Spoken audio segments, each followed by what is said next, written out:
ಭಾರತ ಮತ್ತು ಪ್ರಪಂಚದಾದ್ಯಂತ ತಪ್ಪು ಮಾಹಿತಿಯು ಹೆಚ್ಚುತ್ತಿದೆ ಎಂಬುದನ್ನು ನೀವು ಗಮನಿಸಿದ್ದೀರಾ? ಈ ಮಾಹಿತಿಯು ಸಾಮಾನ್ಯವಾಗಿ ಸಂದೇಶ ಕಳುಹಿಸುವ ಅಪ್ಲಿಕೇಶನ್ಗಳ ಮೂಲಕ ಹರಡುತ್ತದೆ. ನಿಜವೆಂದು ಹೇಳಿಕೊಳ್ಳುವ ಫಾರ್ವರ್ಡ್ ಮಾಡಿದ ಸಂದೇಶವನ್ನು ನೀವು ಸ್ವೀಕರಿಸಿದಾಗ ನೀವು ಏನು ಮಾಡಬೇಕು? ಅಂತಹ ಸಂದೇಶವನ್ನು ಸ್ವೀಕರಿಸಿದಾಗ ಶ್ರೀಯುತರಾದ ಬ್ಲ್ಯಾಂಕ್ಸ್ರವರು ಏನು ಮಾಡುತ್ತಾರೆ ಎಂದು ನೋಡೋಣ.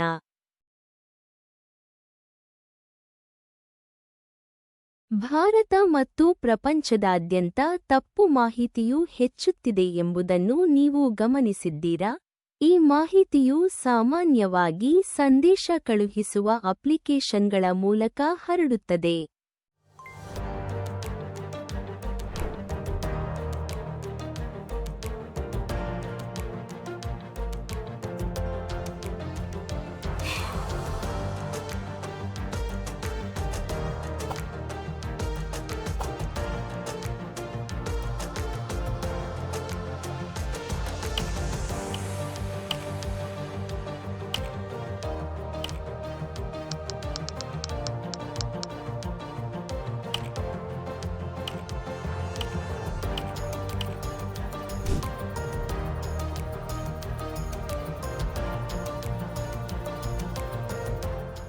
ತಪ್ಪು ಮಾಹಿತಿಯು ಹೆಚ್ಚಾಗುತ್ತಿದ್ದಂತೆ ನಾವು ಸ್ವೀಕರಿಸುವ ಮಾಹಿತಿಯ ಬಗ್ಗೆ ನಾವೆಲ್ಲರೂ ಜಾಗರೂಕರಾಗಿರುವುದು ಹೆಚ್ಚು ಮುಖ್ಯವಾಗಿದೆ.